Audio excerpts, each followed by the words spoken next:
Can you relate to that feeling of buying a bunch of books on a topic? Or for example, I buy a bunch of cookbooks because I tell myself one day I'm gonna learn to cook, so people don't just say, thanks for trying, that was interesting. And it scratches an itch when I buy those cookbooks and I feel like I'm dabbling in that world, and I read the recipes and I know the ingredients, but I still don't cook. And I found a similar parallel in my life where I know the ingredients of a long-standing issue or a pattern that repeats that's problematic or an area I want to heal. I know the ingredients and I know where I want to go with those ingredients or those factors in my life, the change I want to create.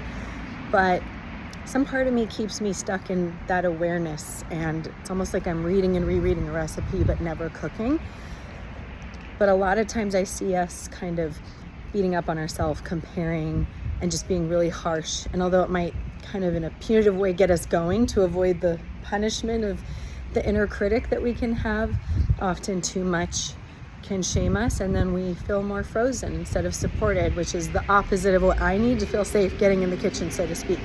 So I found that for me, trying to bring a bit of curiosity and get to know the part that doesn't want me to make any movement and just wants me to stay exactly where I am and feel safe, which also can piss off some other parts that are like, no, we've got to move forward, we've got to be productive. So then I get to know that part of me too, and let that part know, hey, I'm just trying to understand this issue so I can work on it and actually can help. So getting to know parts that want to keep me stuck, parts that are frustrated, that want me to move forward, and get to know all of these parts of myself. Over time, I've been able then to do things like ask a question such as, what would it take to feel 1% safer putting myself out there, cooking, doing that thing, once I get to know and befriend the parts that don't want me to step foot in the kitchen. But it's that internal relationship, that internal trust and curiosity that's helped support me, even though it's felt like staying out of the kitchen's been safer, or trying to compare and beat up on me to do something.